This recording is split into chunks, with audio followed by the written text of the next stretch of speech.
A pleasure to meet y'all at last, and here we are at it again with some more of HJN Season 3. So, you know what? I'd say that the likes of One Republic were amazing to talk about, but here we go. This is basically one of the first major instances of rock music ever appearing in my life. As a matter of fact, these guys were basically in my life since I was born. No joke. We're going to talk about Smash Mouth. That's right.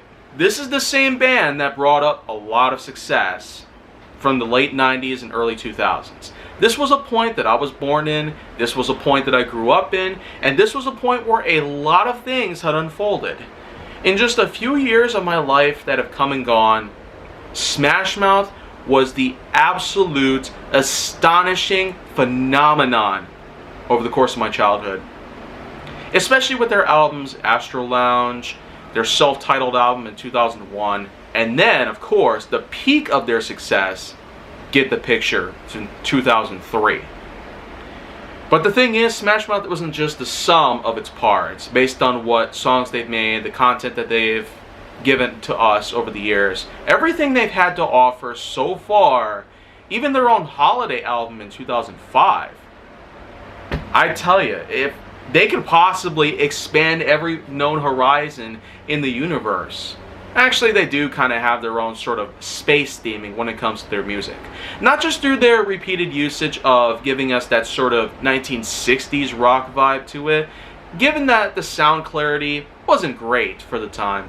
I mean, we've definitely heard of higher quality songs out there from artists and bands during this time in the late 90s and early 2000s, but it was kind of excusable given the fact that how old most of these songs are nowadays, well over 25 by this point. So, the thing is though, these guys were a Californian-based group, formed in 1994, and starred the likes of Steve Harwell as the piano, as well as the lead vocalist. His distinct voice was one of a kind, and is definitely one of the best I might have heard when it comes to modern rock at the time.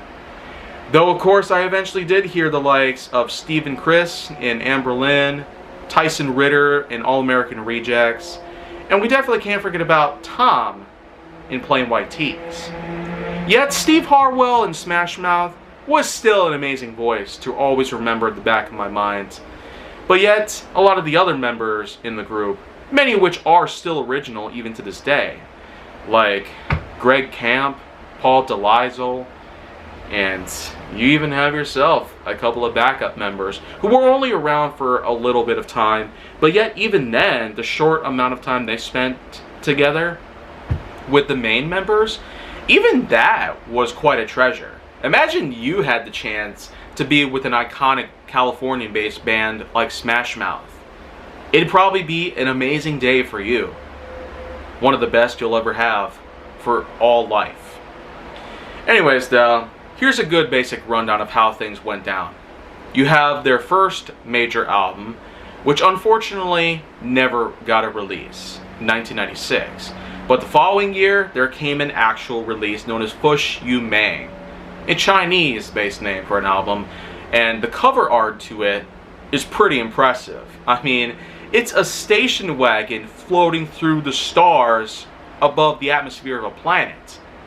And I really gotta love that kind of art style that they use for it. It's almost like the kind of pre-rendered CG 3D kind of look to it, with bits of cell shading and the kind of tones that you might see in Microsoft Paint, essentially. I almost sort of get a Kid Pix vibe out of this whole thing. It probably is something you might draw on Kid Pix Deluxe 3D, which came out after the album, by the way. But here's the thing now.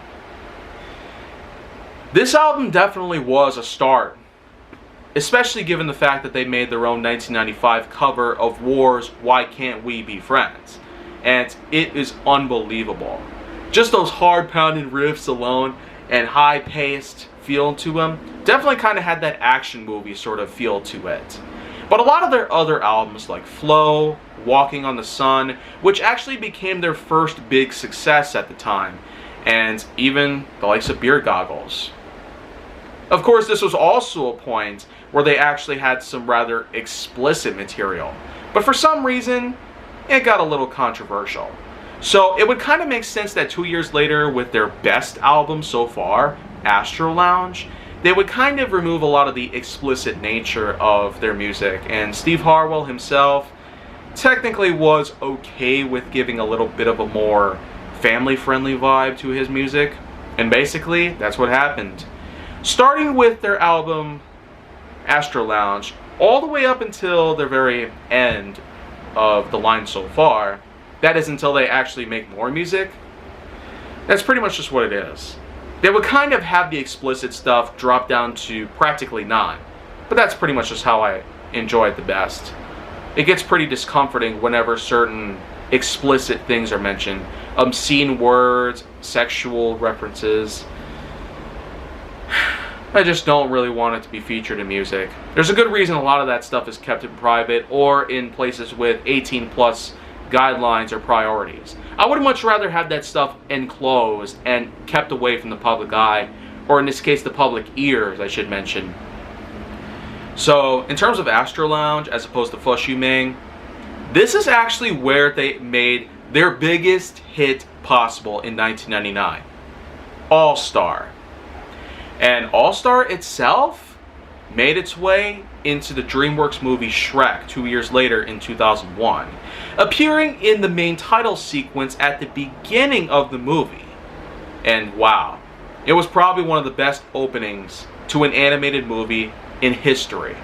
Even better than the likes of Toy Story or even the more recent Elemental, which you can find a video for my review on that movie, by the way. TV shows that deserve the spotlights. Yeah, you pretty much get the idea there. But anyways, Astro Lounge became their best album yet. But they weren't done yet. They would actually make a few appearances in movies, and their songs would be used in some media here and there.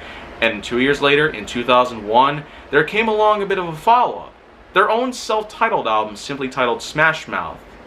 And for 2001, what did they have to offer? They had some great singles. Pacific Coast Party, Out of Sight, Force Field, Disenchanted, Keep It Down. Oh man, I could go at it all day, you know. They are experimenting a few ways here and there, but they were still keeping their original tone and original feel to the band itself. They weren't trying to top any of the other successes they made, like Walking on the Sun or All Star, but yet in this album, there came along yet another big success at the time, I'm a Believer, which actually was a cover of a song made way back in 1967 by a band called the Monkees. And you know what? I might talk about those guys too.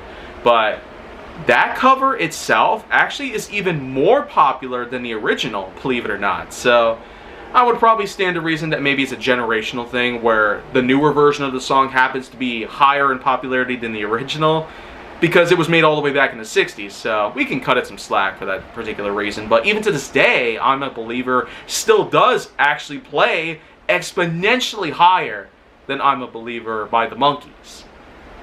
For that, I can't really understand, because the internet has always preserved the original and the remake at the same time. Man, it's kind of like how we have both the original and remake of Super Mario Brothers. A 30-year difference between the two, by the way. But anyhow, even after all that, 3 albums, they still weren't satisfied. Because in 2003, another 2 years would pass after their self-titled album, with 6 years after their first big success known as Fush You Ming. But get the picture, which I also gotta say, that cover art looks amazing. You got the band playing songs in a hot air balloon hovering over a roadblock. That is amazing.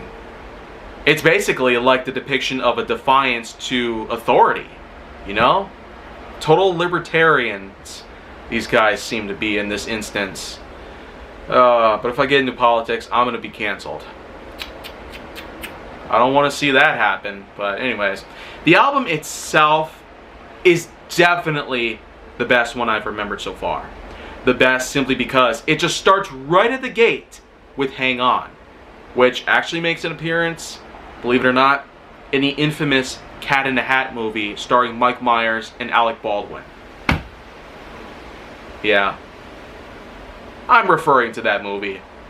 That movie. Oh boy, that is going to be a whole new experience for this channel. But you know what though? Even after that, you know what?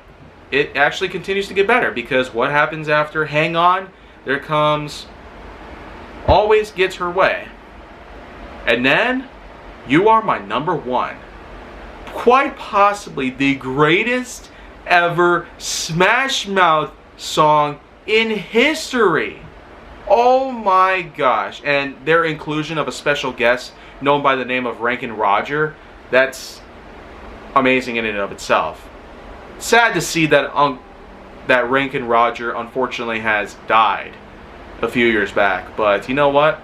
I sure hope that his moment in that song is forever preserved. Not just by the web, but by everybody who remembers Smash Mouth like me. But you know what though? It's not over at that point, because the whole rest of the album is loaded with insane masterpieces that I can never begin to describe. 105, 7th Grade Dance, New Planets, and especially Spaceman.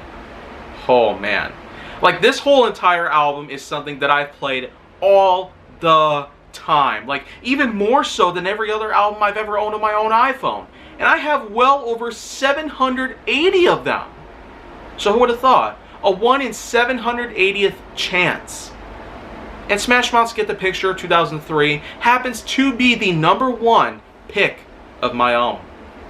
Of all that I have on this little device. And you know what though? Smash Mouth's discography goes even further than this. They have their own holiday album in 2005, Summer Girl in 2006, which is much lesser known, and then probably their last success at the time, Magic. It does include some really good songs, including their own cover of Don't You Forget About Me by Simple Minds, which, as you probably remember, in The Breakfast Club, for instance, as well as a few other instances in more modern media, like Futurama and Family Guy. But then, of course, they made more original work, like Flippin' Out, and the best one I recall from that album, Better With Time. Since then, let's just say, not much has come from them. Although there was a single in 2020 known as Bus Stop, which I guess wasn't bad by any means, but for a more recent addition to their discography, I probably wouldn't have guessed that they would have done that good with it anyways. It's wise to know that they made it into a single and not a whole album, because who knows how bad that would have turned out. But hey, one of the greatest in history, Smash Mouth, wasn't just well known for how viral they went on the internet, or how many appearances they made in media of all types. And I could probably name dozens of movies and TV shows and whatnot that have their songs in them, but that is a whole different can of beans that I could probably open elsewhere on the channel. So I guess with that in mind, I'm Jay Nowak. This has been a pretty long episode of HJN, but you know what? I don't feel bad about it. It's great to talk about one of the greatest pieces ever. And I hope these guys do stick around for a long time, despite certain problems that may have erupted at some point. Other than that though, thank you guys for watching very much. I'll see you guys with some more Bandtastic bits pretty soon.